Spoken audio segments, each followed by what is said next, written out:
portal looks like once you access it. Okay?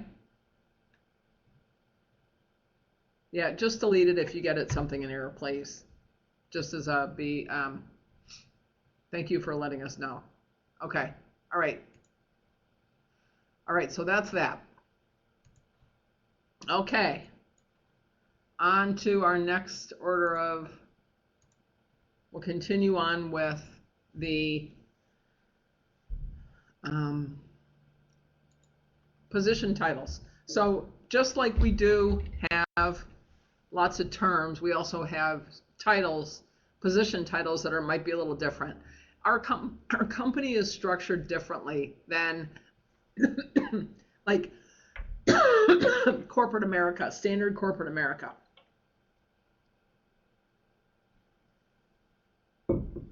Every industry is different, of course, but anyway, so BC is a business coordinator. They are the telemarketers. As Sam is a senior area manager. They're the field sales rep. An SBA is a senior business analyst. That's you. SSD is a survey services director. That is your boss. I'm a SSD. Survey services director. We manage analysts. CNEX is also a survey services director. The CNEX is the old term. We now call ourselves survey services directors. CSD is consulting services director. So a consulting services director manages project managers and consultants. SBC is senior business consultant or staff.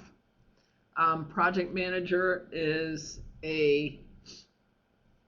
every go that you get, there's a general consulting go is going to have a project manager on it, because the project manager has responsibilities, and then the consultant actually sets up what needs to be set up, but the project manager gets the project open, etc. And then STC is a senior tax consultant. So our consultants are specific either to operations, so general consulting, so SBC, or tax. Our tax consultants, most of them are tax attorneys. So they're very specialized. They don't do general consulting. Our general consultants don't do tax.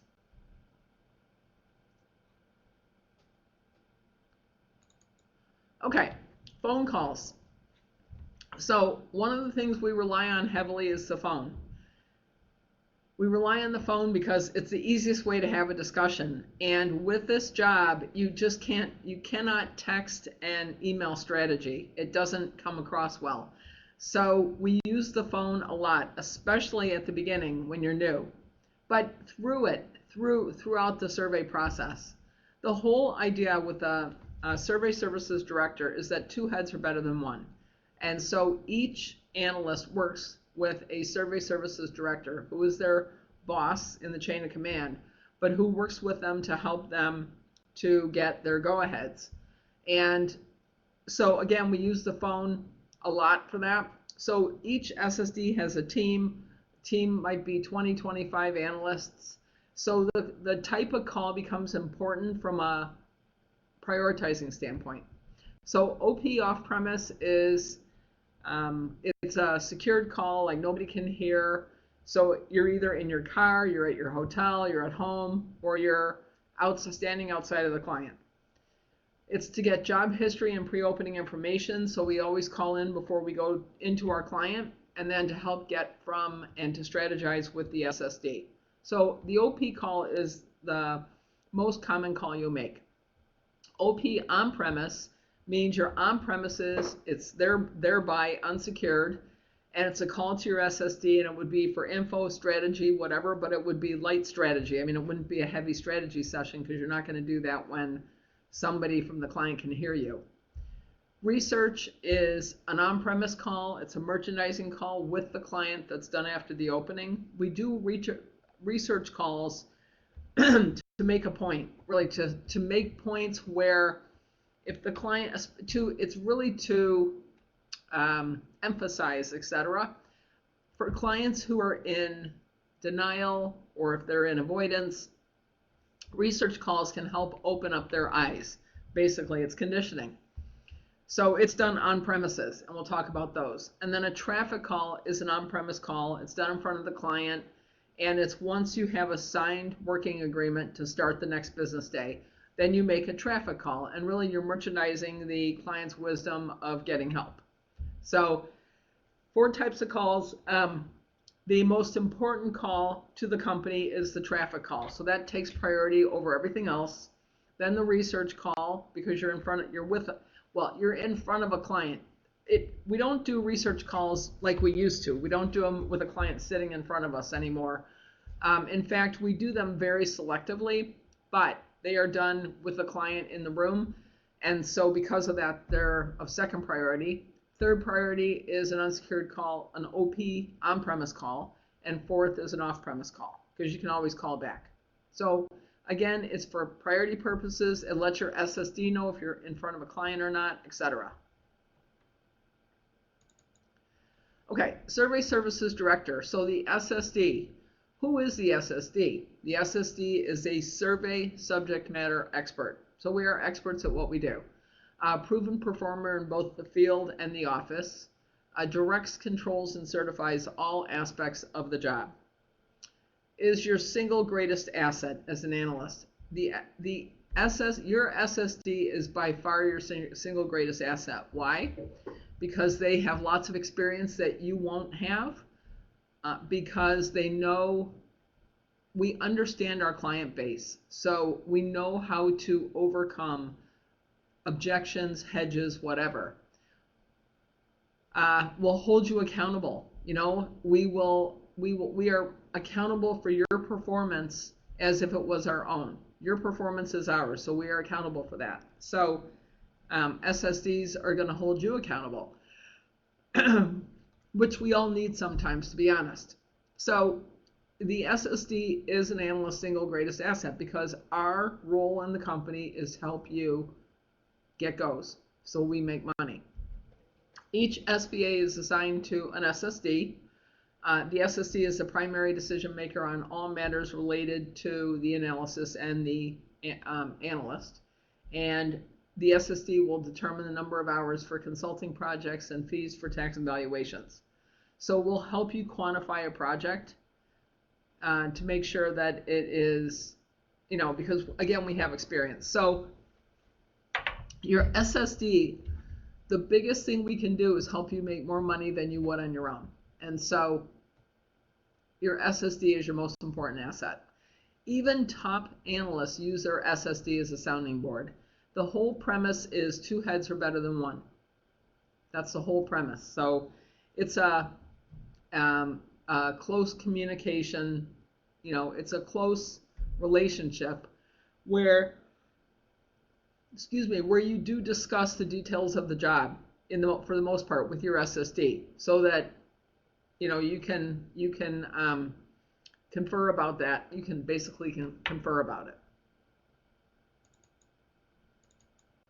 Okay, communications with your SSD. So information flows a number of different ways to and from. By email, we use Cam Scanner to send documents, so we'll show you that on Thursday. Text and phone. Texting is going to be minimal, but I'm open is fine.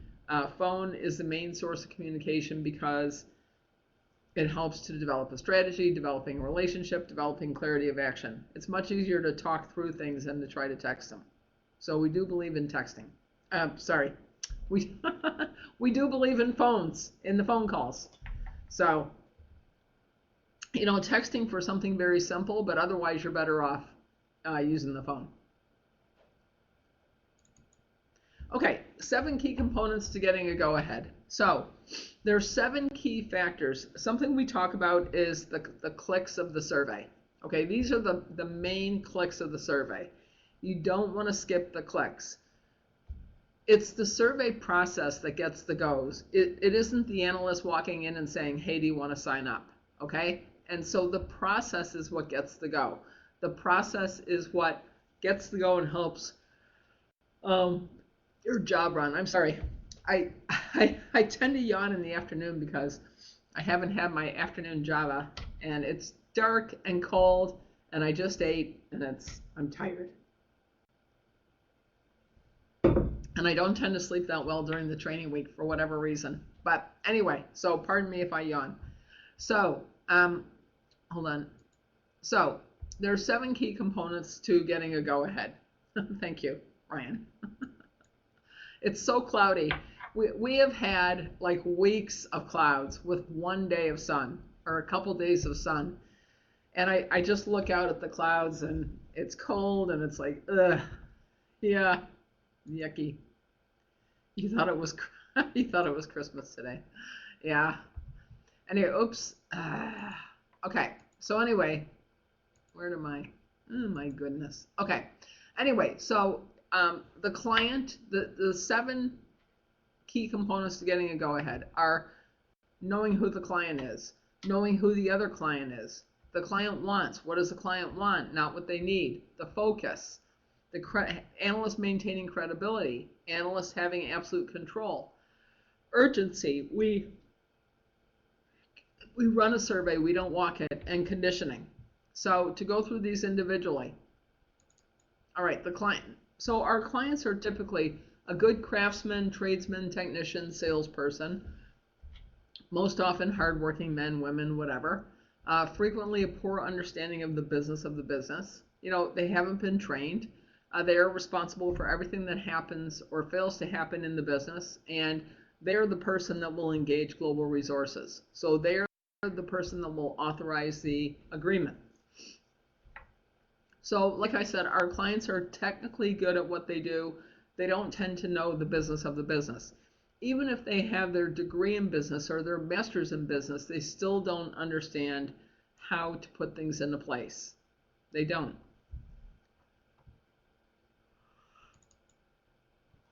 The business always looks like the behavior of the client.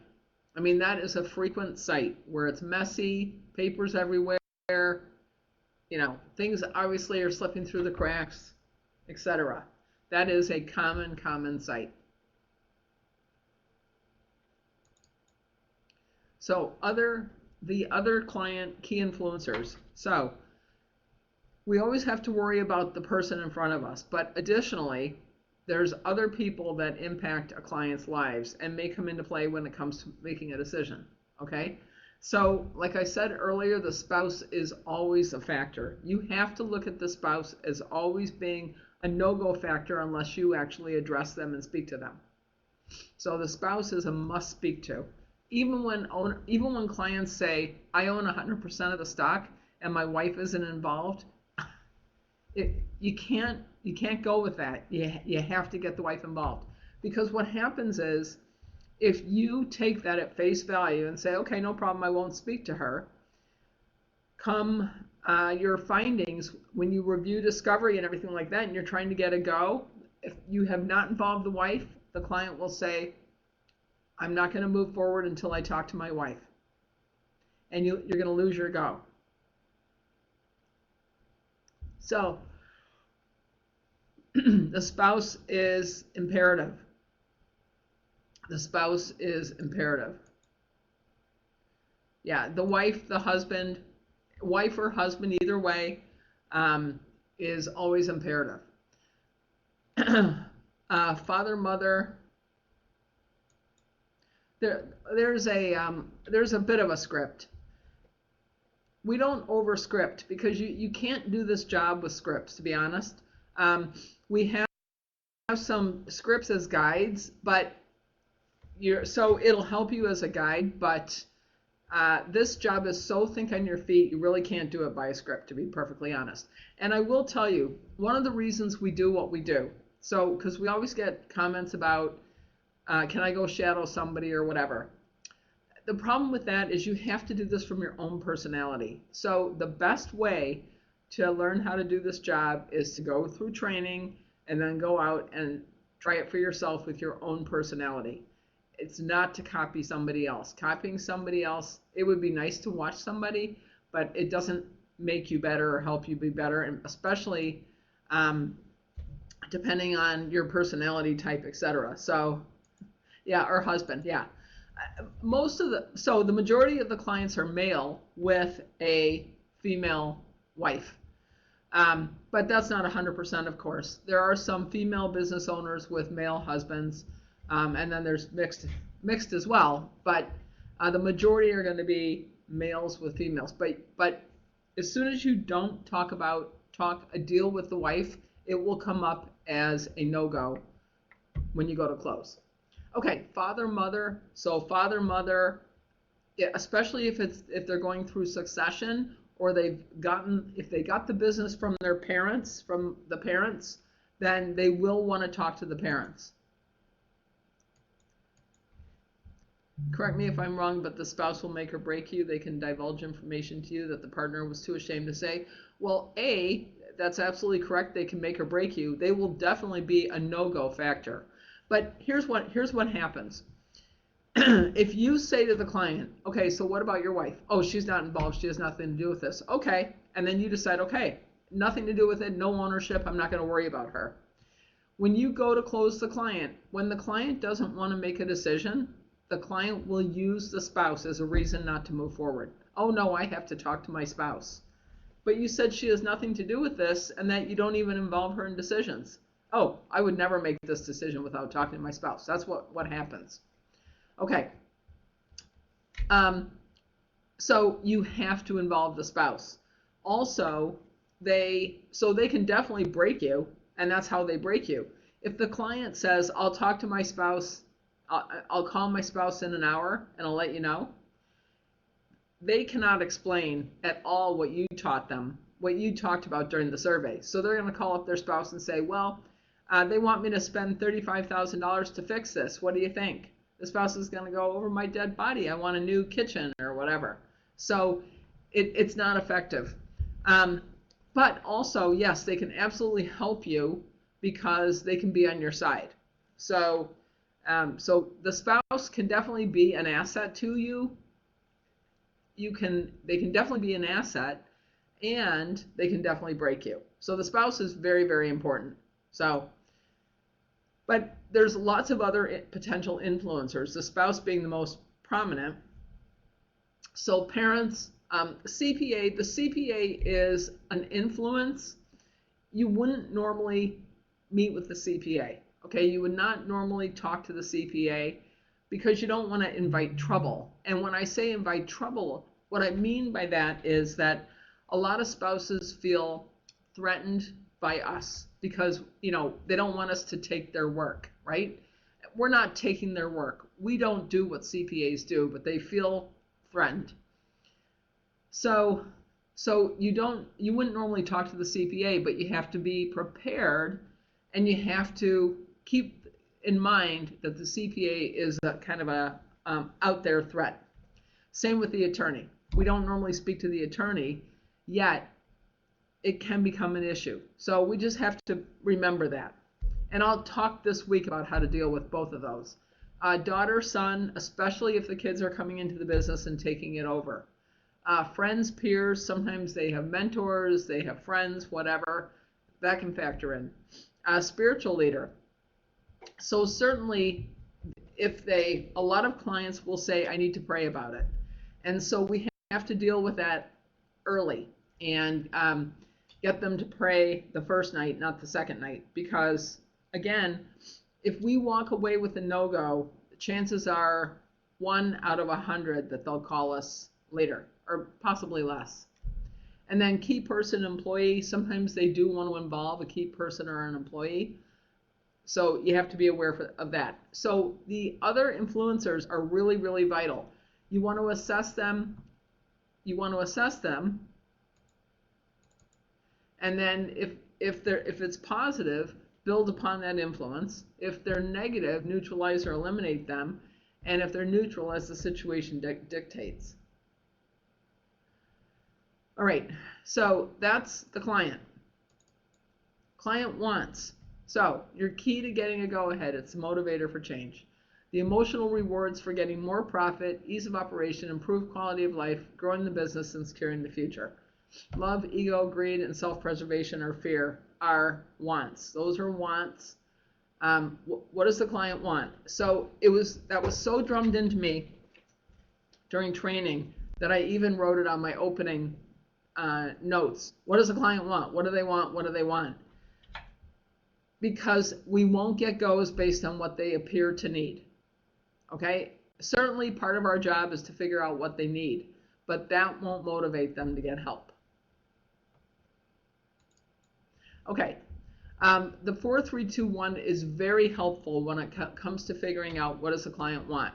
If you had 4 wishes that are currently not, this is homework that we give to the client the first evening. If you had 4 wishes that are currently not materializing in your business and therefore your life, what would they be? What are 3 of your biggest fears that you will face if your wishes fail to materialize? What are the 2 biggest obstacles that stand in your way of achieving your wishes and goals? And what is the 1 reason you would change now? Especially that one. Why would you change? Because that's the motivator. So this 4-3-2-1, it actually is homework. I'll kind of show you what it looks like. I can show you.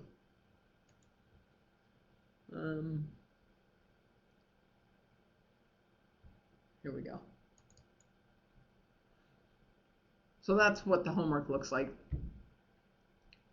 Anyway, it's very telling. Very, very telling. It's excellent.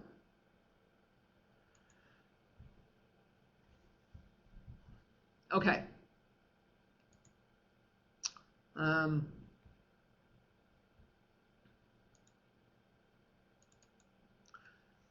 Establishing a focus. So the focus is the roadmap to the go-ahead.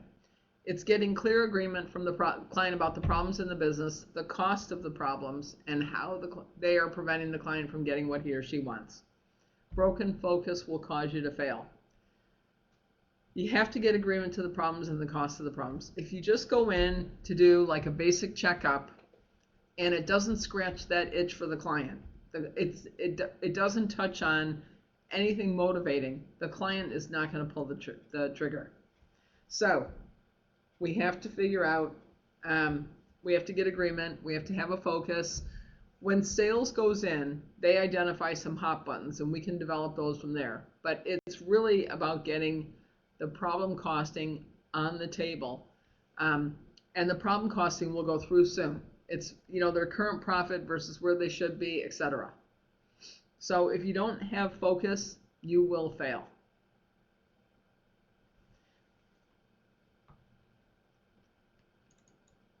Okay, establishing and maintaining credibility. So analysts walk in with credit. You should have credibility when you walk in, or some level of credibility, but the continued credibility must be earned.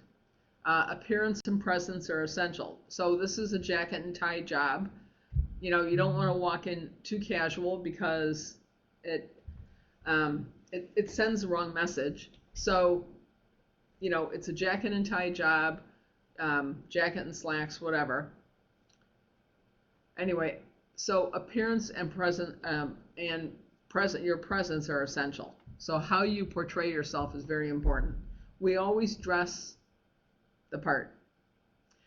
Teaching the client is critical to earning credibility. Definitely want to teach clients because that's important as far as getting them to understand why something is. Anyway, and then selling destroys credibility. As soon as you start selling, you're going to lose credibility. Selling is making statements. Selling is pressing your own agenda.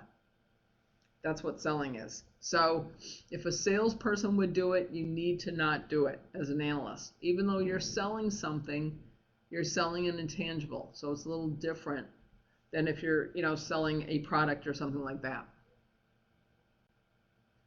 So don't cross that line. If a salesperson would do it, don't do it. Do not do it. Be an analyst. That's very important. I can't stress that enough. Analysts ask questions. Salespeople make statements. Ask questions. On the first day especially, we ask questions. Then, when we're ready, we sit down to make recommendations. Then we make some statements, but not till then, really. Okay, and then establishing control. To run a successful survey, you must show benefit. Showing benefit enables you to control the client. When you ask great questions, the client will listen. Control manifests itself physically. You have greater access to the client, and they're willing to give you the time. Intellectually, talking about problems in the business and issues relevant to the client's business and life. And emotionally, it allows you to connect conversations to the emotional wants of the client. So control comes with credibility, is what happens. And when you have control, then the client will do as required.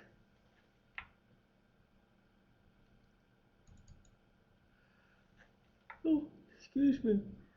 Sorry. Okay, creating urgency. So we run a survey, we don't walk it. So we have to figure out what will motivate a client to fix or improve their business now. Procrastination is a business killer. We need continuity in our process to ensure a smooth transition between the survey and consulting. And a desire to change today indicates a commitment to change, which leads to a successful project. When a client says, I wish I could start tomorrow, and tomorrow's Friday and we start Monday, it's like, I know I have control. So you definitely want to create urgency.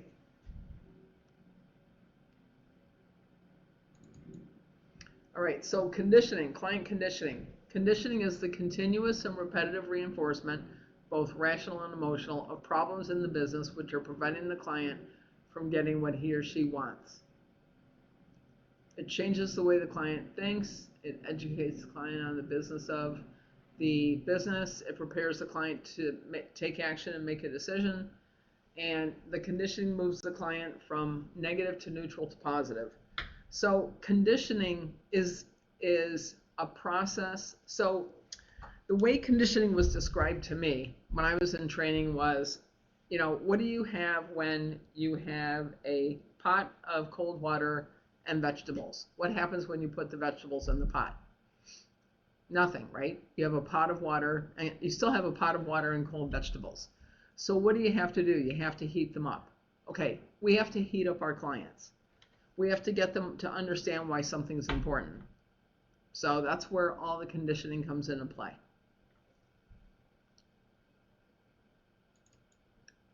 Okay, so that's our first round.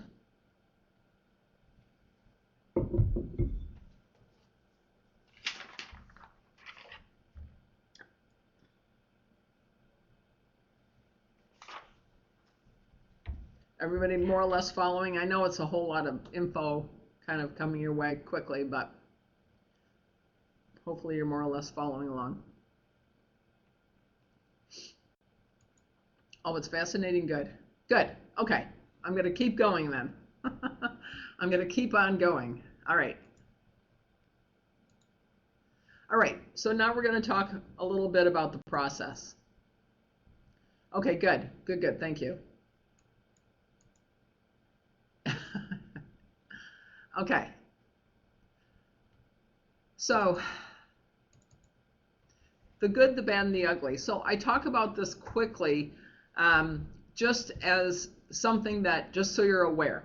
Okay, so when you saw an ad for business analyst, you might have done some research, whatever. Okay, so in your research, you probably saw good things. You might have seen a couple bad things, whatever. Okay, you're never going to see everything perfect when it comes to working with small businesses to help them improve. You just won't, because we're dealing with people who have to change. So as much as we try to help them change, you're still going to have it's still never going to be perfect. Okay, so from Useful Laws of the Land, Cunningham's Law, the best way to get the right answer on the internet is not to ask a question that's supposed to the wrong answer. So the internet is like the wild, wild west. There's a lack of regulation. Why do I even talk about this? Because in your time in the field, you may have times when the client decides to look online about us. Okay, so I certainly did. Although I will tell you that we have a good appearance online, we have good BBB and all that kind of stuff, so that part's good. But if you started to pick away at some of the comments, you want to be prepared on how to address them. Anyway, so the internet is like the wild, wild west. There's a lack of regulation, which means that anybody can put anything out there. That is a problem. So the internet thereby is both a friend and a foe. Society does tend to believe everything they read. And there is something called the first on record syndrome, where if they read it online, they believe it. And also, there are some companies who profit from complaints, as we have been affected over the years by some of that. So what I'm saying is, if your client decides to research and they see something negative, you have to put it in perspective, and you can overcome it. So the perspective is, we have worked with more than 300,000 clients. We assign more than 10,000 surveys per year. So more than 10,000 analyses are assigned every year. Every consulting project that we do is the client agrees to continue at a day at a time.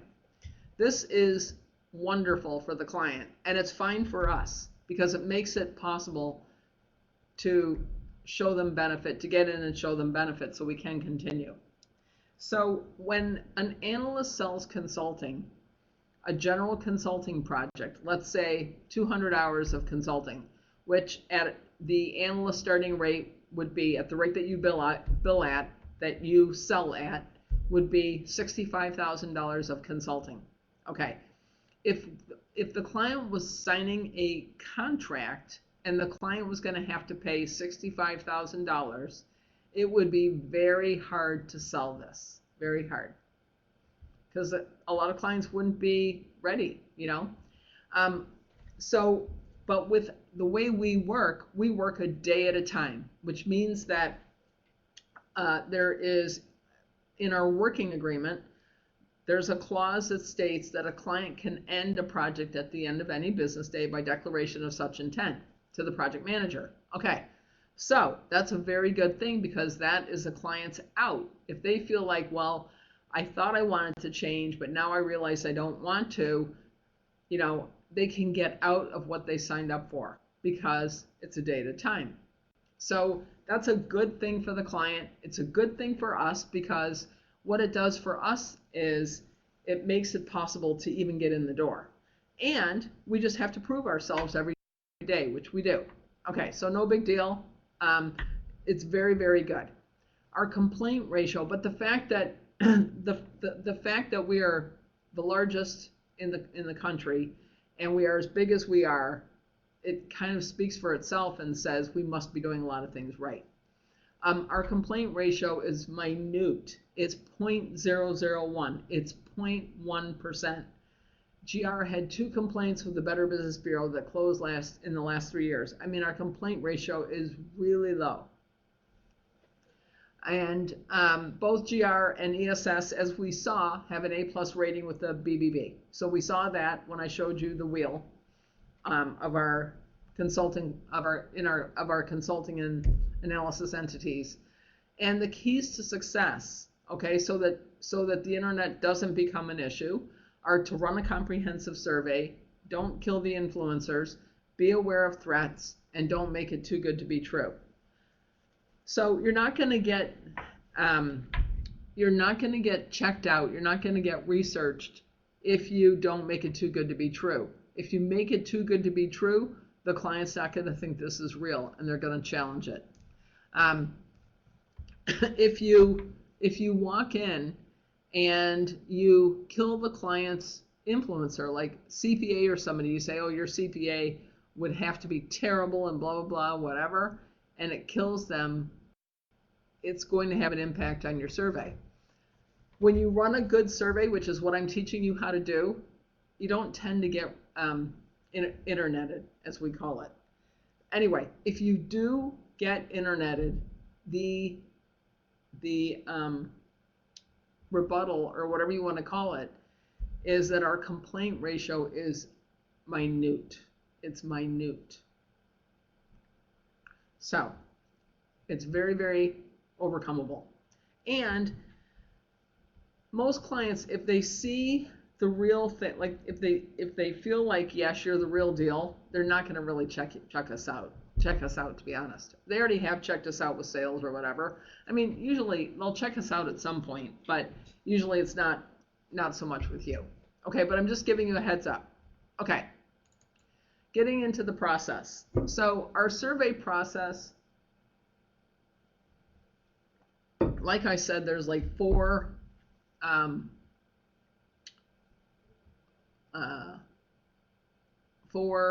kind of quadrants. So just remember that if you raise your hand, you can't talk because you don't have audio. So you want to just put it into the Q&A and I'll answer your questions that way. Okay, so there's like four quadrants. Hold on a sec. Oh, I think it's okay. Okay, so we have the pre-opening, which is the things that happen before the survey opens. Opening the survey, that's your opening and the things that go with that. The mid-survey activities, and then lastly, your findings and closing the client, getting your go-ahead. So as an overview of day one, okay, so we have our opening. Once our job is open, in other words, once the client sees benefit and we have cooperation, we can institutionalize the client. Okay, then we can tell the client how we work. But we should not do that before the job is open. Administrative duties, part one. So we do various administrative duties, such as we send in opening notes, we call our SSD to say I'm open, to talk about the focus. We distribute employee questionnaires. Each employee fills out a 2-part questionnaire. We set up key employee interviews. We interview key influencers if there are any. We actually will give the client their goals and objectives so we can have a company plan meeting later on that morning, whatever. Okay, so those are some of the administrative duties. Then sometimes we'll do a research call. I talked about those briefly. It's a merchandising call. So when I started as an analyst, a research call was mandatory. It has since become optional, and it's optional because sometimes it doesn't make sense to do one, and so sometimes there's really nothing effective to research, to merchandise, whatever. So you're going to check with your SSD to see if it makes sense to do a research call, and then you'll do that when you call OP. Then we take a company tour. Okay, we look around the company. And one of the things about being an analyst is you maintain your analyst persona. So your analyst persona is one of what I would call professional aloofness, professional arrogance. You are not buddy-buddies with your client at all. You don't want to be buddy-buddies. You don't want that kind of sort of relationship. Because it will hurt you. You want to be professionally aloof, professionally arrogant. That way, it's no problem to hold the client accountable, to challenge the client. If you're buddy-buddies with your client, that starts to become icky. So it's really important to maintain that professional aloofness, professional arrogance, whatever you want to call it. When you're professionally arrogant, sometimes you are because especially at the beginning when you don't know as much as you learn, because as you learn more, you can be less arrogant. Let's put it that way. But anyway, it's hard to explain, but you want to be professionally aloof. Okay, so company tour, administrative duties, part 2. Those are things like we gather financials, we gather tax documents, we send some documents into the tax business development for their assessment, etc. We'll get into all of this week. Interviews, so key employee interviews or key influencer interviews. So we will interview, obviously, if there's a spouse, we try to get them in for an interview. or other key influencers. We try to get them involved in an interview. We interview key people. We do that to glean information that you wouldn't otherwise hear from the owner, for example. So we do that. Strategy call would be at the end of the day. We'll strategize before our company plan meeting. The company plan meeting we use for reviewing goals and objectives and what is the plan of the company and where's the company going. It's very good. And then we have work to do that evening to get ready for our closing the next day, our discovery and survey discovery and findings meeting. So pre-opening, some of the things that we do, we get the assignment. So each SSD has an admin assistant. For the most part, they're shared. But anyway, so my admin is Alex. So for example, next week, Alex will send out your assignment and it's emailed to you, and there's a notice of sale, and then there's your travel information, etc. So you're going to get your assignment from the admin. You're going to handle whatever travel needs you have to do on your own. So we handle the airplane tickets. We will book the rental cars now when you have a flight, just to make sure that there's cars available, because there has been such a car shortage. It's been a bit of a problem when analysts are assigned a job and they can't get a car.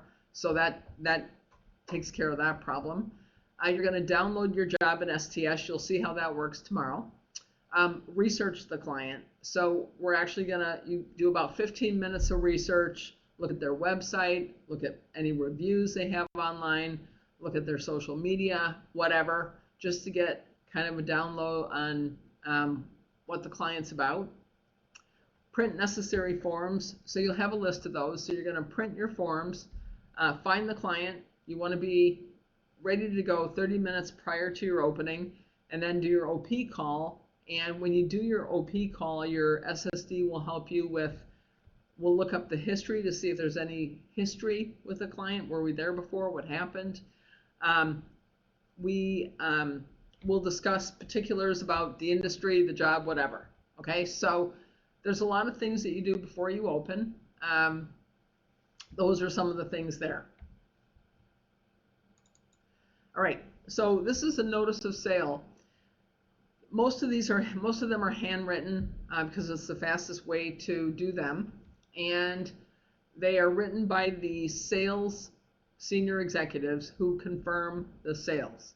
Okay, so like I said, every job that you go to is confirmed. So just to go through it quickly, I'll just show you kind of what everything means. There's the job number, the unique identifier that every client has. The rep, Top Sam, sold this. Their BC number. It runs on April 6, 2020 at 9 a.m. The date of the sale is April 2nd, 2020. The survey fee is $1,300. The volume is, last reported is 2 million. Employees, there's 18 employees. Company is ABC, street, city, phone numbers. Their general contractor, authorized by John Client. His wife Janet's involved. They're an S Corp with these challenges. So this just gives you basic information. This is the executive, the sales executive confirmation. They check this off when they confirm. So we work with the confidentiality and non-disclosure blanket dishonesty bond for $2 million. So they talk about that. That the analyst will be meeting with the client for an opening conference. It'll last anywhere from an hour to 2. It's on site. The analyst works on site. It'll take a couple of days, at which point we'll review our findings and make recommendations. We work with financials and also tax returns. So they confirm all of that and check it as they go. So this is all by the sales CNX. This is written by the sales CNX and confirmed with the client based on the conversation with the client. Okay, this is what we call assigned 44, which is assigned authorization for survey services for the analysis. The client signs this. These are generated for the most part, with outside sales. So when a rep goes to meet with the client, part of what they do is get this paperwork signed.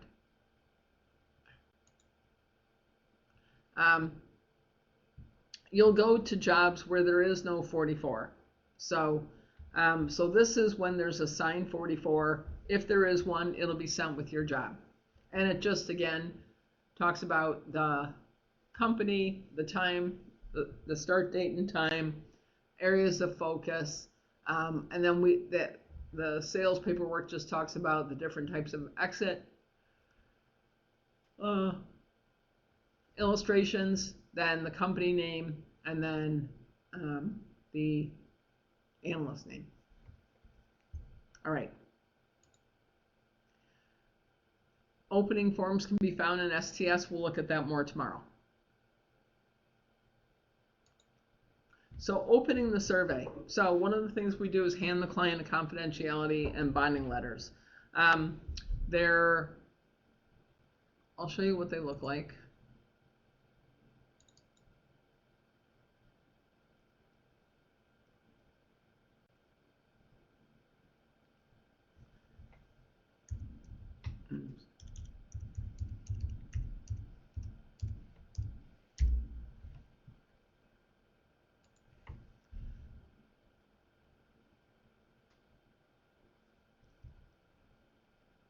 Okay, so let me go into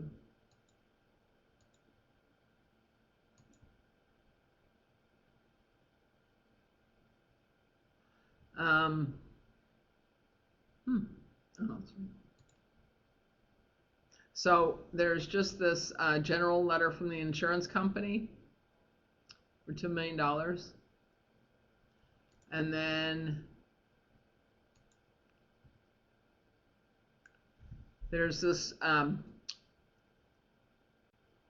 cover letter that is written specifically to the client. So it'll have the client's name and address. And just says that we're bonded for $2 million. Okay? So it's confidentiality, non-disclosure. Okay. And then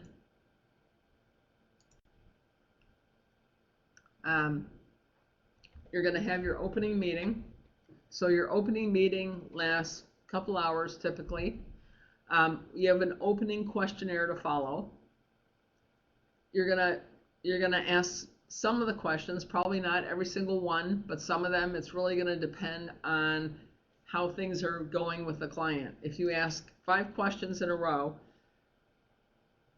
and the client just kind of looks at you like they have no idea what you're talking about, then you're not resonating with the client. You'd probably move to a different set of questions. So you want to be relevant with the client, because whenever you don't resonate, if you lose that connection, then you need to move on so you don't lose the client entirely. Okay, so you're going to have your opening meeting. When you have a good opening and the client is neutral or better. So the client being neutral or better means that they're cooperative, that at the end of the opening they didn't say, well, I have a lot of work to do, I won't be able to do this today or tomorrow, or I probably can't even do this for 3 weeks. That's not open.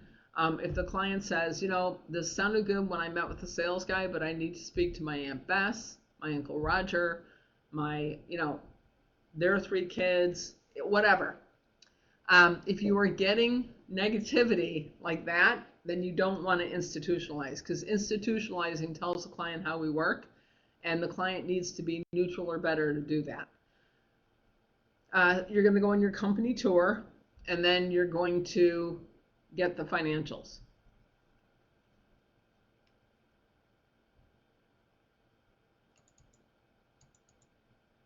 So the opening is the foundation for the survey. It's really important because it's where you're going to gain control. Positive first impression.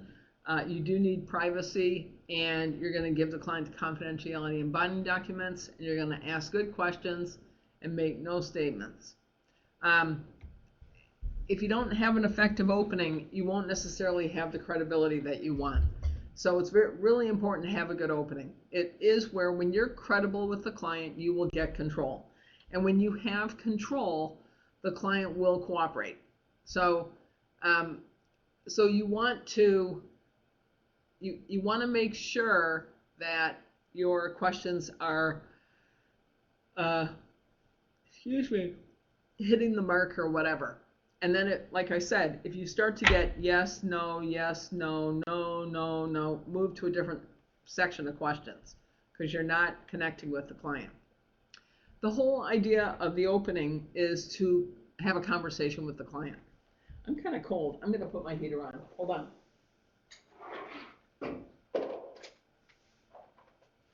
I don't know. It's supposed to be spring, but you got to wonder. You really do. Okay, this will help. Yeah. It gets a little chilly in this room because there's a lot of windows on the wall, and which is nice, but it gets a little chilly, and so okay. Anyway, so with the opening, so I'll show you what opening questions look like.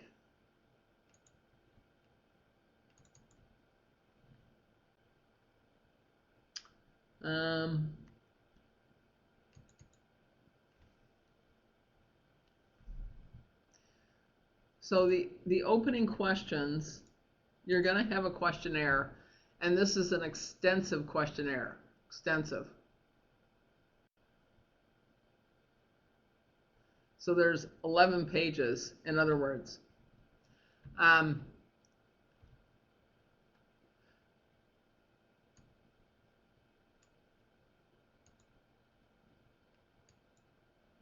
I will explain, yes, I will explain how we institutionalize the client. I'm not there yet, but I will. I will cover everything you ever needed to know, yes. Oh no, you don't give them to fill this out. No, absolutely not. You control this. Analysts have to control everything. So one thing, you have to be in control. So you cannot possibly give this to them because you have to have the opening interview is very, very important. So what you're going to be doing during your opening interview is you're going to be asking questions and you're going to be making notes, and there is some level of theater involved. What does that mean? Okay, this is what it means. If you, for example, if you ask the client, so what is how much profit what were your sales last year? Client says $1 million. And what was your operating profit? No, we didn't have any. We lost money. You lost money? How much did you lose? $50,000. $50,000? What about the year before? Same thing, about the same, okay?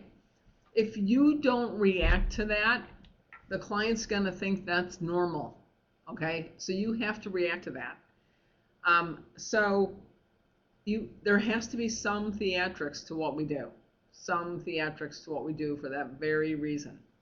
So when the client says, well, we lost $50,000, you go, $50,000? Okay, how did you do that? How did you lose that money? Where did it go? How did you fund your losses? Very important. It's very important. Okay, the questions are the basis of your conversation. You're not just going to have a conversation. You're going to use the questions. The questions give you credibility. Okay? Especially if this is a new client. If this is a former client or if it's a non-billable resurvey, then you might not ask every single question, but the questions are what give you credibility. So the questions are designed to promote conversation. It may be appropriate to skip questions or sections in order to be relevant and/or expedite the process when necessary. So these questions are important. So you use your opening questionnaire as the basis for what you're having a conversation with the client about. And you have to be a little theatrical. In other words, you have to react. If you don't, the client's going to think it's perfectly normal. Don't forget, if they've been losing money, their CPA has not scared them straight. or whatever. So, so they think it's par for the course, and it's not. That's why we help a lot of clients, because, they don't have to lose money. So, okay, so there's lots of opening questions. All right. So you're going to ask opening questions. And once again, if we go back to what I said about timing, don't make statements, for one thing. So don't cross that line. Ask good questions. Don't make statements. Don't ask, why am I here? Or talk about the full survey until after the opening. All right. So you don't want to walk in and say, well, where do I sit for 2 days? I'm here. You don't want to do that. Okay? Everything we do has to be preceded by the client having a benefit. So by the client seeing some sort of benefit to our being there, right? Because, here comes a stranger coming in. They're going to observe your operations, see your financials, learn a whole bunch about them. We better let them know, or they need to be comfortable with us. Let's put it that way. So, anyway, so you don't want to make statements, etc., until we're there. So when I say do not ask why am I here or talk about the full survey until after the opening, we don't talk about the timing of the survey. We don't talk about the survey might take 2 days. We don't talk about that at first. Why? Because again, it goes back to timing. If you put the cart before the horse, the timing gets messed up. All right, so I'll give you an example of that. That heated up very quickly. So early in my career, if you lost my voice, hold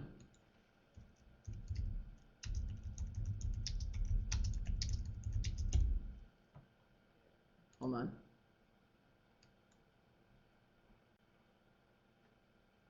The questions are in STS. The questions are in STS, Tony. Okay, if for some reason you can't hear whatever, just close out and come back on. Log out, log back in, because that will help you. That'll fix it. Okay, so I'll tell you a story. So early in my career, I was a new analyst and I was getting some go-aheads. So I started getting a little cocky. So, or whatever, I got confident. Anyway, so I walk into this client and I said to the client, so why am I here? And he said, well, why don't you tell me? And it's like, what do you mean? Well, don't you know why you're here? I thought he was going to say, because you walk on water and you're the answer to my problems. But he did not say that. Instead, he said, you tell me. And it went down from there. And my job did not open. And so there blew up an outside sale. So that was not a good thing. Okay, so you don't want to do that. Don't do that. Don't ask, why am I here? Because the client's going to say, don't you know? And don't talk about, it is kind of funny, and don't talk about, oh, I'm here for 2 days, I need a place to work. You got to show benefit first. It goes back to the timing thing. Okay, so anyway, so don't do that. Okay, so use the opening interview questions. We have various questions. We have general questions, we have industry specific questions, and we have tax questions for tax only surveys. Use those. Okay, then we're going to do soft problem costing, where we get agreement to the costs, the problems, and the costs of the problems. Okay, Parth, you're back. Okay, good. Yeah, if you have problems with the audio, then you probably should just close out and come back on, or log out, log in. The opening is going to run anywhere from like an hour, 45 minutes to a couple of hours to 3 hours. When you're new, it shouldn't run much longer than 3, okay? Because you don't have the experience, and your opening should only go as long as the client sees a benefit. If the client starts looking around and they're looking bored, you got to end your opening and move on, okay? Because you're not gaining points. Okay. So you have opening questions to ask. You're going to do soft problem costing, which is establishing gaps in profit. You're going to establish the focus, get agreement to the problems and the cost of the problems. And one of the things we do is we clear the client's schedule. Then, once we've done those things, we institutionalize the client only if the client is neutral or better. Then at that point, we send in our opening notes to our SSD and we call OP. We do a research call to check with your SSD to see if a research call is warranted. If so, you can make it then. The client's within earshot. It's a merchandising call where the client hears what you're saying. Gather necessary documents, and then do administrative duties.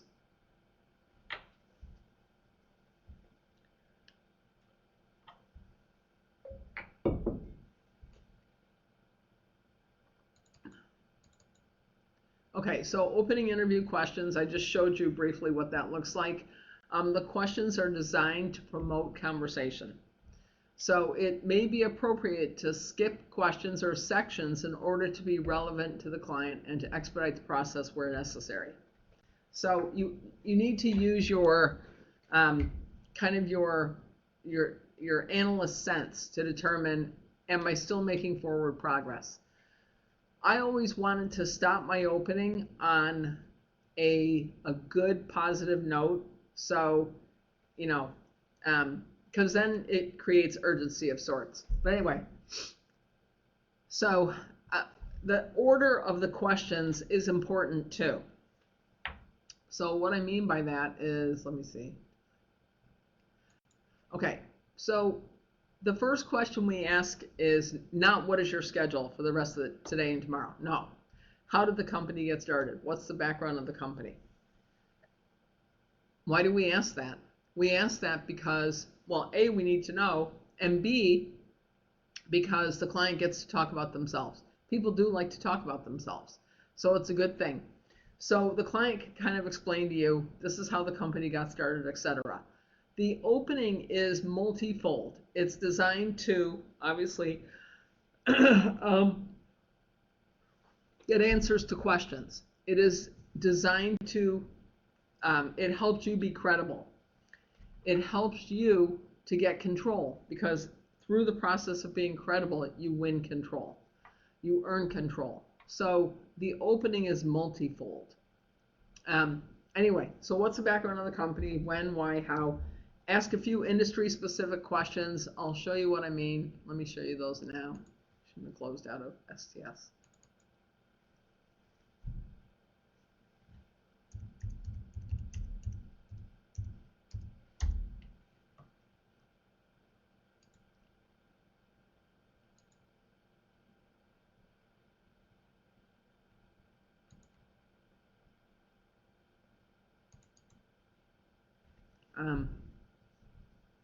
Okay, so industry questions are here. So we've got auto body, contractor, distributor, manufacturing, restaurant, transportation. So anytime you're in any one of these industries, you can pull the industry questions.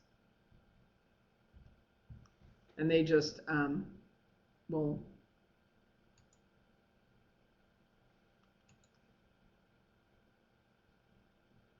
pop up. Okay, so those are industry questions. They will give you credibility. That's why we do that. That's one of the reasons we ask them. And then, hold on. What type of legal structure is the company? When was it implemented? Why did you choose this type of structure? Who are the officers? What percentage do they own? Do you employ any family members? So all of those are questions. There's a couple pages of questions before we get to financial information. Okay, and it's important to start slowly. And then with contractors, with industry-specific questions. They are industry-specific. They will give you more credibility. So what is your current bid to award ratio? What should it be? Who handles bidding and estimating, etc.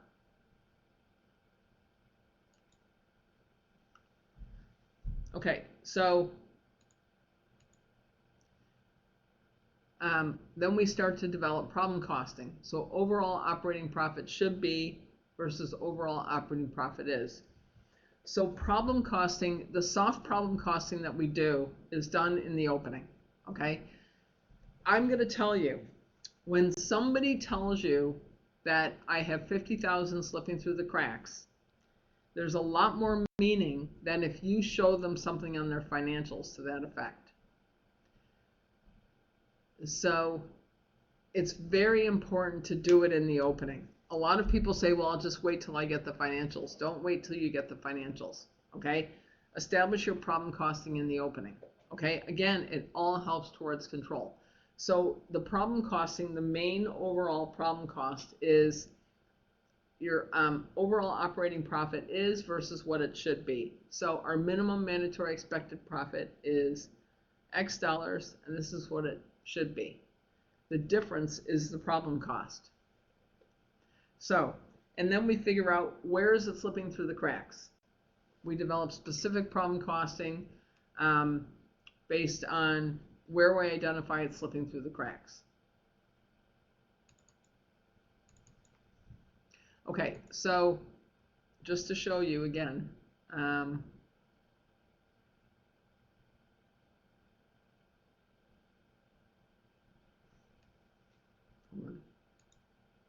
right, so,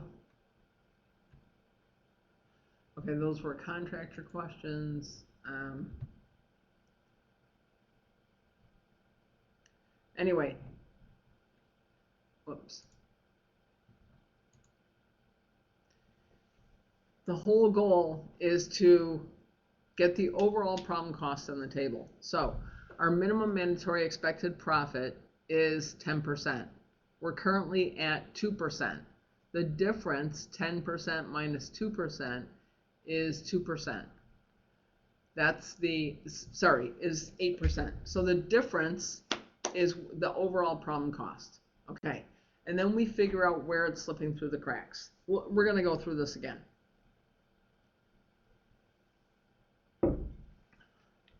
So overall operating profit should be X%.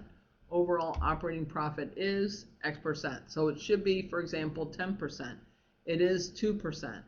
The difference expressed in percentage in dollars, 8 points times the client's sales volume, 1,080,000. If profit is not where it should be, why? Where is it slipping through the cracks? Then we can actually drill down and develop specific problem costs. Okay?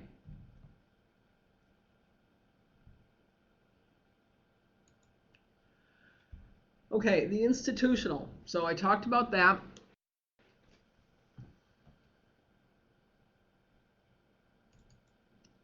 Reasons for the institutional. So we institutionalize because it's full disclosure to the client, transparency and truth. We set expectations without selling. It conditions the client beyond the analysis. It solidifies the analyst's control, solidifies the analyst's credibility. Sorry. So the institutional is vital. You always want to institutionalize when the client's neutral or better. So sometimes you're going to do an opening, and the client is going to be not really neutral or better. They're going to be a little negative. And it could be for any reason. It could be for... it could be, well, it doesn't matter. If they're not neutral or better, then you don't want to institutionalize them yet. Then you want to hold off. If they are neutral or better, you absolutely want to get it done. Okay? All right. So the institutional, I'm going to be sending you out an institutional. There's also one in the manual. And you're going to want to learn it this week. You don't need to memorize it, but you do need to learn it. Okay? Very important. because you have to be able to basically say it, after you meet with the client. So normally we would say the institutional after the opening. If the client is still giving you grief, I'm not so sure, I won't be, I won't be here, whatever, then you have to pause. You don't want to institutionalize if they're not positive. So if the client says, well, I'm going to be out of town for the rest of the week or whatever, doing an institutional is not going to help you. Okay. So institutional talking points. So what I'll do, let me show you in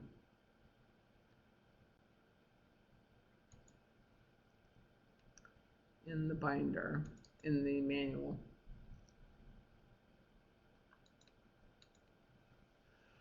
Okay, so let's see. Oops. Hold on. Oh, it should be right about there. Okay, so here we are on page 29 or whatever it is with the institutional.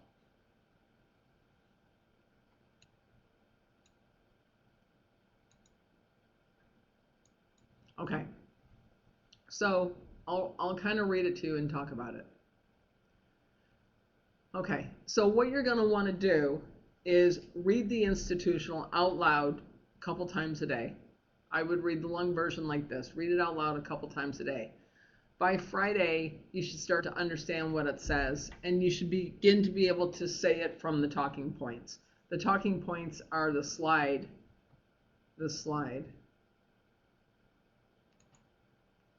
Okay.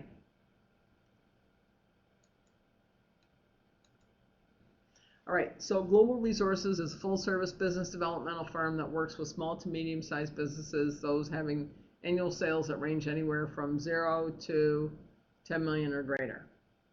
We operate with the following 4 departments. Sales, those are the people who were in before me, who scheduled the survey. Survey services, that's where I'm from. We act as diagnosticians. We perform an exhaustive qualitative and quantitative analysis of the business.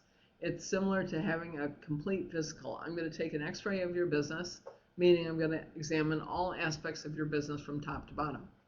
Consulting services, they actually affect the cure. They are the specialists who implement the recommendations made by survey services. And then client services. We have no way of predicting the future. At this time, neither you nor I know if I can be of assistance beyond the survey or if Global Resources would even accept you as a client. However, if we can help beyond the survey and you do become a client of Global Resources, then if at any time in the future you would just call client services, if something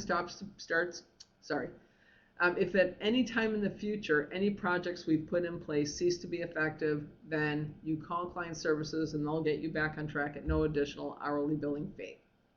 We're not magicians. We're working with the facts and conditions of your business. I'm going to support my findings with exhaustive. I'm going to support my findings with an exhaustive analysis of the business. Although my report will be oral, I will support it with charts and graphs so that you can see how the problems are affecting your business. So we do an oral report, and there's reasons for it. If you did a written report and left the report, the client would say, okay, I'll review this, so I'll get back to you next week. And that doesn't help anybody. So we're not magicians. All of the work is based on the actual facts, based on the condition of your business. I'm going to perform an exhaustive analysis of your business. Though my report will be oral, I will support it with charts and graphs so you can see how the problems are affecting your business. I know I just said that. All of our work is custom. There are no 2 companies alike. Our work is based on many years of management expertise and working with clients such as you. I'm paraphrasing too. I paraphrase because I had this memorized for so long, I just kind of lapsed back into that.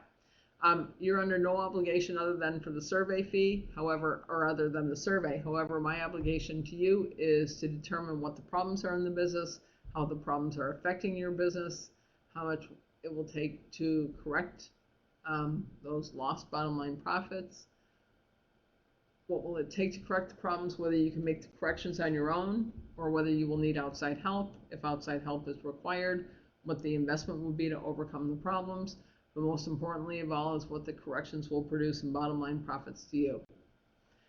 There are 3 criteria to determine whether it makes sense to accept a client for consulting services or not.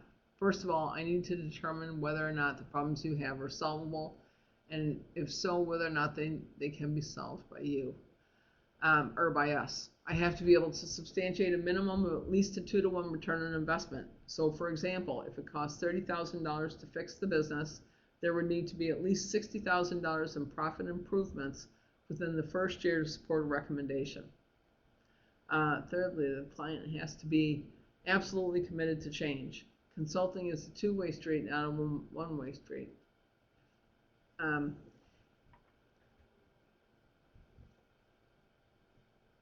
So, if the client doesn't do their part, then what we do won't work. The level of commitment is an assessment I will be making throughout the survey process. If consulting is called in, at this time I have no idea if that makes sense. So one of the things that we do is we tell the client, I don't know if it will make sense to accept you as a client. That's a takeaway. If they are called in, they bill out at an hourly rate plus expenses. I don't usually quote the hourly rate when I institutionalize. I just say they bill out at an hourly rate plus expenses. Expenses are standard for the consulting industry, include transportation to get to the client, ground transportation, lodging, and a per diem. So consulting they always get started immediately following the survey. So if a survey ends Wednesday, they get started Thursday, for example. We need continuity in our process to ensure that there's a smooth transition between the survey and consulting. More importantly, it takes the procrastination factor out of the equation. It is human nature. If we can put things off, that's what we tend to do, and that doesn't show commitment nor does it fix anything. Everyone employed by Global Resources, including myself, is bonded for $2 million. That's for your protection. The survey will be conducted under the strictest of confidence. In fact, I can never disclose anything about your business, your employees, or anything uncovered in the survey to anyone outside Global Resources. As I conduct my survey, I'll be making several calls back to my office in Chicago. I'll be calling and asking to have my research team assembled, which is a group of individuals who have expertise in your industry. I rely on my research team in assisting me not only in identifying problems, but also in making recommendations, making recommendations as to how we overcome the problems. When I make my calls, I need for you to be present, as you may have some questions for my staff, and I'm sure that they will have questions for you as well. The length of the survey can be anywhere from a few hours to several days. It depends on the cooperation of your staff and the information that I need in order to perform a thorough analysis. Now, what questions do you have? So, do we have any data, statistics on the 2-to-1 return on investment through the years? The 2-to-1 is, let's put it this way. For the clients that formalize on the program, we give them the return. Now, there's some clients that don't follow through. On those, may or may not. But the ones that follow through, we know they're getting the return on investment. So our client satisfaction index is high. It's real high.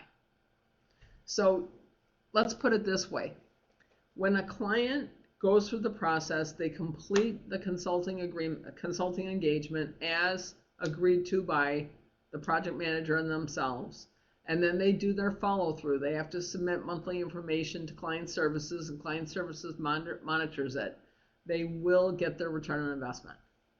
And you'll hear more about that Wednesday, when Dan Schneider speaks.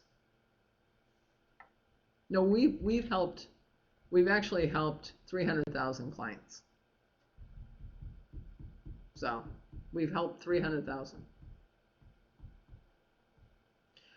Not every client does a full project. So I don't exactly know, but like I said, our client satisfaction index is over 96%.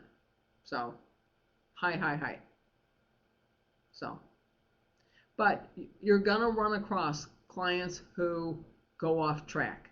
They don't follow what they're supposed to follow. So if they don't follow what they're supposed to follow, then we don't stand behind the assurance.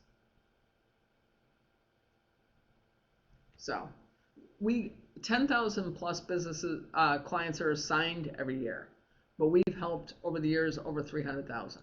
So the conversion rate of surveys done to selling our surveys is in the 40%. It's mid 40s, roughly. No. Remember I said industry experience is not important as an analyst? Will we assign clients based on our industry experience over not having experience? Not necessarily, because it doesn't actually help you. It can actually hurt you, to be honest. Because you end up being more inclined to fix the business than to be an analyst. So industry experience, you gain tons of knowledge as an analyst, but it doesn't help you get a go, to be perfectly honest. So that is not a huge criteria in assignments. Okay, so that's the institutional. That is the institutional.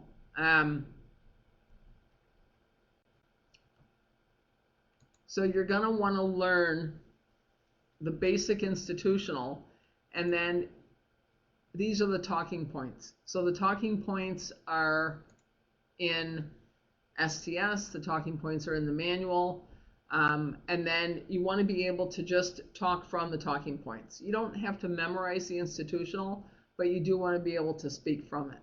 And obviously it's not something I can test when I'm during class like this in this format.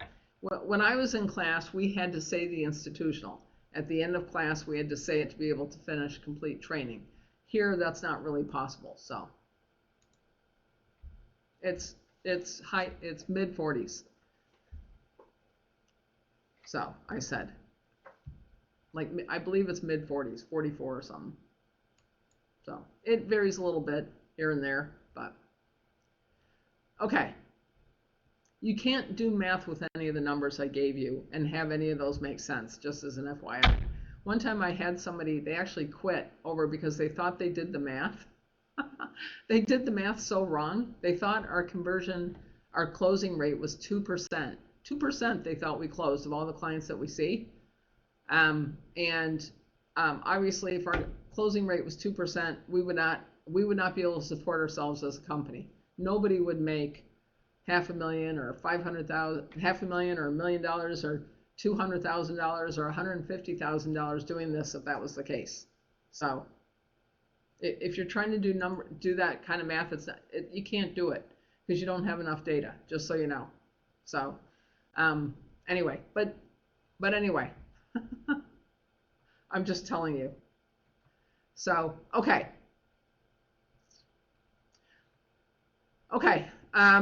What I'm going to do, I'm going to stop for break.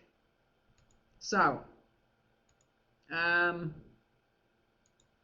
we're going to stop, break, and actually what I want you to do is watch Tyler. This is what we're going to do. We're going to watch Tyler. It's a pretty quick video. And then as soon as Tyler's finished, I'll start the break, and the break will go for 15 minutes. So I'll actually start the countdown once Tyler's video is finished. So listen to Tyler. So we'll do that, and then when we come back, we'll continue. So let me pull the video. The video, I'm not going to be able to hear it from here because I still have that problem, but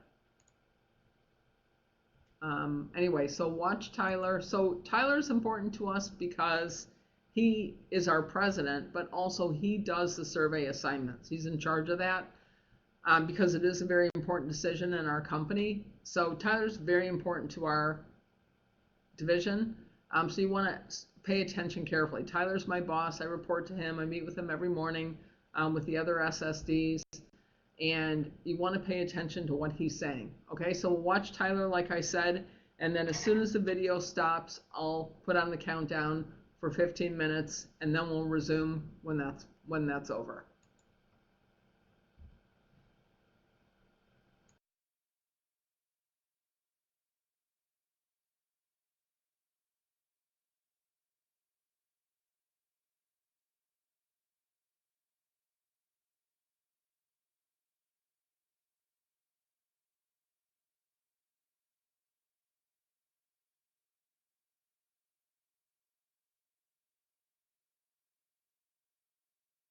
Good morning. My name is Tyler Burgess. First and foremost, thank you for spending a week of your life getting to know a little bit more about who we are, what we do, and most importantly, what your role is going to be here. The analyst job is a truly unique position. It's unique in its way that it will teach you how to ask questions and how you engage in information different in every conversation that you have future moving forward. My job is to provide all the different opportunities that you might be receiving from the inside and the outside. So I'll take you a little bit through that process of where it starts and really where it hands off to you. What we do is we have our telemarketing department, our business coordinators calling out, and they make an outbound phone call to business owners asking to sit down and make an appointment to introduce our services. After that, our outside sales representative will go in, engage in a conversation, identify key points of what the client thinks that they could do differently and or the strengths and weaknesses in the business and how they could move forward and make those changes in the business. Now there's a lot of different ways that we get to that conversation because you have to understand that we're walking in off the street and the client doesn't understand what the benefit's truly going to be yet. So what we do is we license out all this information, all the database information from Reference USA, Info USA, Experian, different types of lead database management companies, and we go ahead and provide this type of information for our business. The sales process is a next day sale process, and it's something in which that we go ahead and we ask open-ended questions that are going to generate a dialogue. For example, if you had to identify what you would consider to be your biggest headache or challenge in business on a daily basis, what would it be? Obviously, identifying a starting point of the conversation. We teach what we call a 2-minute drill, which is just a modicum of, again, who we are, what we do, and what role we play in businesses. But after that 2-minute drill, we teach what's called a pivot point, where you start generating the conversation moving forward. It's a very unique process, and it's unique only because every person that performs this process has their own unique personality that's engaged into it. So there's a lot of different versions of what it is, but this whole process comes down to 2 parts. There's a very emotional part of what we do, and there's a very technical part of what we do. The technical part, believe it or not, is the easiest part of it. And what we do is we put it in a box of what the confirmation process is, meaning what the client expectations of the survey level is, or what the survey process is the technical part. So I'll go over that briefly for you. And I would literally say to the client at the end of the process, at the end of the confirmation, the end of the call, the end of the meeting is, we're going to come in for a day to a day and a half to ask you questions about not only where's your business been, but most importantly, where you'd like to go from here. After that, we'll work in and around your schedule. We'll stay on site, but we'll come together with you sometime at the end of the following day to give you all the results and recommendations. If you see value benefit, we would ask you for the fee. If not, we would part then. Oh yeah, by the way, 80% of the work that we do is operationally oriented, 20% is financial. What we'd like to do is calculate a return on investment for you, and we'd also make sure to give that in your dollars as opposed to using any type of hypothetical risk cost or estimates.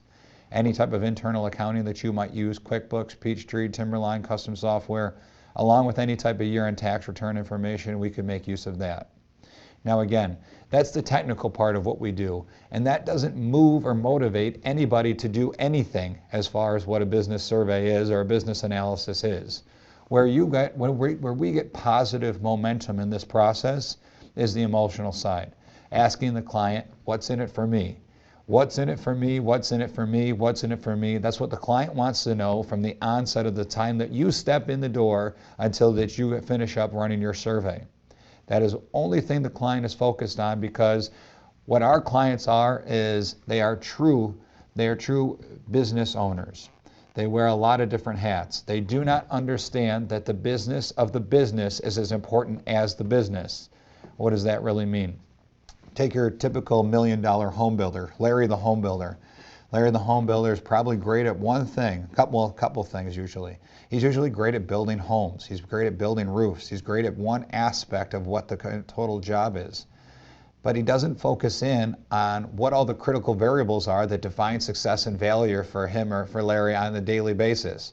He doesn't understand what his bid to award ratio is or what the variables are that actually impact and change it. He doesn't understand something as simple as why are they an S or a C corporation?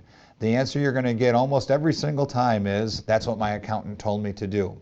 So these very fundamental and basic principles about running a business, our client does not know the difference of why they should or why they shouldn't, which means they're making decisions, uninformed decisions, off the cuff. And usually it's based off of people that they've seen run businesses before. Whoever has been an influence, we believe in the people that are the influencers of decisions are either parents, past business owners that they've had a chance to watch, maybe some form of college education or technical training, but it's nothing that comes down to on-the-spot real training, job to job. So what we do is we come up with a score sheet for the client. We come up with a form of dashboard management, meaning that the client doesn't have to look up and see in the third quarter that they're down 28-0 and guess of what type of play to call, is that the client understands exactly where they stand and they know which plays to call. So we go through a process where we identify what the most important variable in any business, and of course, that's profit. And we reverse engineer all of our projects for success, meaning our typical, let's just take Larry the home builder again. Larry the home builder is going to take and he's going to go ahead and he's going to expend all of his different, all of the different finances that are required to do the job. And he's going to put through, and he's got the cost of labor, he's got the cost of materials, he's got the cost for turning on the lights every single day, all the advertising costs, all the costs that go in associated with him bidding a job, getting a job, and then actually performing the job, he has to pay for first. So he treats his business as a residual profit. That last line item of his balance sheet is what his profit is. What we teach our clients to do is very simple. We predetermine profit as an expense, meaning we take profit as what it's supposed to be, how you manage for profit, and instead of taking profit as that residual number, is we add it into your first line item of expense and recast your financials to see what potential impact it would have on your business. And when we talk about 2 pennies on the dollar, 3 pennies on the dollar, 4 pennies on the dollar, for that typical $1 million business, that's $30,000. $30,000 at the end of the year, whether or not that can resolve cash flow issues, it can resolve any type of issues where it comes to profit. If they're not making a high enough percentage of profit, it certainly can be even a bigger number than that. It really depends on what the down and distance of that particular client. So we will literally come in and we will look at the different things of the client's businesses from an operational and financial control standpoint, and we'll be able to pinpoint how we move forward from here to what's coming next. Now, again, the emotional side of this, talking about what's in it for me, is asking those types of client questions. Mr. and Mrs. Client, Mr. Larry the home builder, if we were to identify these 2, 3, or 4 points on every dollar that was leaking of profit through your business, what type of impact would it have on this company? What type of impact would it have on the employees? What type of impact would it have on your family? If you don't get emotional with the client and make the client understand what the true benefit is going to be, how it's going to impact and change their life, they're going to nod their head, say this sounds like a lot of great information, and they're going to put it off. When you make the client understand why it's so important to change now, they're going to shake your hand and say this is something we need to do and ask you more questions about the process. So that's really where you're coming in, is you're walking in and it's always going to be different, because the person that you're going to be, whether it's your first 10 jobs are all offset digital printers with 10 employees doing $1 million of revenue, they look the same on paper, they're all going to be different because that person that's sitting across the desk from you is going to have a different influence of how they make decisions, and they're going to run their business differently. So it's going to be different every single time, and to be blunt, that's really where the fun of this is. You know, I've worked for the family of companies for 20 years. I've never had the same day. And that's the part that keeps me engaged and excited about this, is because it's always a different puzzle to put together.